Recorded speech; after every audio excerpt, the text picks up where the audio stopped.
কি বন্ধু, চিরস্থায়ী জান্নাত ছেড়ে দিলা, জাহান্নামের জন্য সিদ্ধান্ত নিয়েই নিলা। এই নারী, এই ছবি, এই উলঙ্গ দৃশ্য, এই জিনা, এই ব্যভিচার, খোদার কসম ধীরে ধীরে তোমার জাহান্নামের দিকেই নিয়ে যাবে। নুআল্লিহি মা তাওয়াল্লা ওয়া নুসলিহি জাহান্নাম। আল্লাহ বলছে, যে বান্দা আমার রাসূলের বিরুদ্ধাচরণ করবে এবং আমার ঈমানদার বান্দারা যে পথে চলে তার উল্টো পথে চলবে, আল্লাহ বলেন আমি তাকে সেই উল্টো পথেই চালাবো এবং একদিন সত্যি সত্যি আমি তার জাহান্নামে ফেলে দেব। খোদার কসম বাপ, এটা কোরআন শরীফের আয়াত। আমি এই মাত্র বলে আসছি, বলছি তোমরা যারা আমার একটা কথা মনে করো বাপ, ছেলেদেরকে তোমাদেরকে বলি বাবা, সারা দিন সারা রাত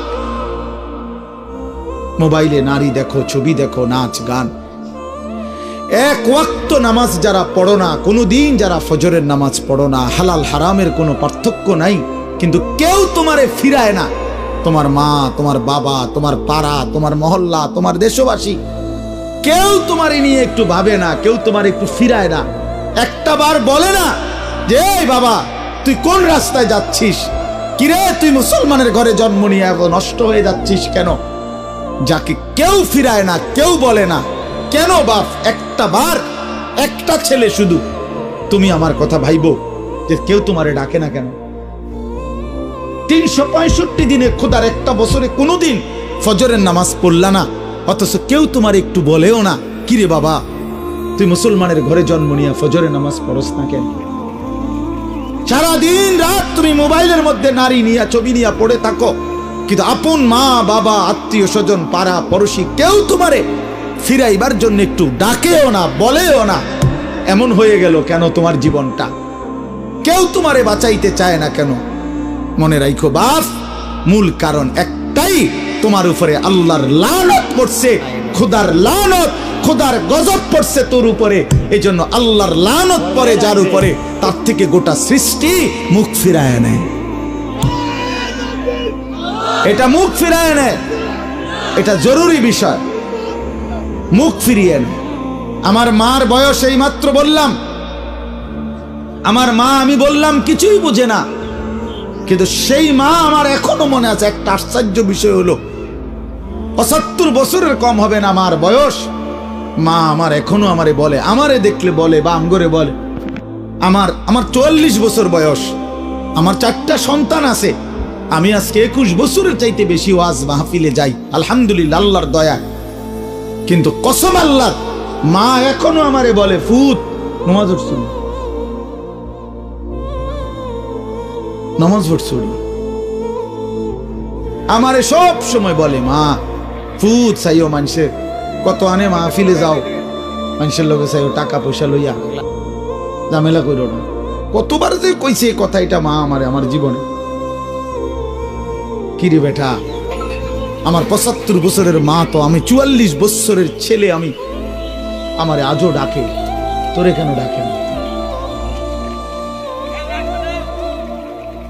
তোর উপরে কোন খোদার লানত পড়ছে বেটা? এই জন্য তো অব্যাহত ভাবে চোখের সামনে ছেলেটা চরিত্রহীন হয়ে যাচ্ছে, লম্পট হয়ে যাচ্ছে, এক ওয়াক্ত নামাজ পড়ে না, কেউ তারে ডাকে না। আহা, কেন এমন হয়ে গেল বাপ? তুমি এত বড় বঞ্চিত হইলা কেন বলো ভাইয়া? তুমি মনে করছো তুমি সুখের সাগরে হাবুডুবু খাচ্ছ? না ভাইয়া, তুমি তো ধ্বংসের সাগরে হাবুডুবু খাচ্ছ। তুমি তো ভাবছো তুমি বড় মজায় আছো, তোমার মাথার উপরে কারো ছায়া নাই, আসলে তো তোমার উপরে খোদার লানত। এই জন্য কেউ তোমারে ফিরাইবার চাচ্ছে না। এই জন্য বিবেক থাকলে আমার এই কথা ভাইব, বিবেক থাকলে, বিবেক থাকলে ভাইব। আমি তো ধমক দিলাম, তোমারে কেউ ধমক দেয় না কেন? কেন ধমক দেয় না? তোমারে কেউ ফেরায় না কেন?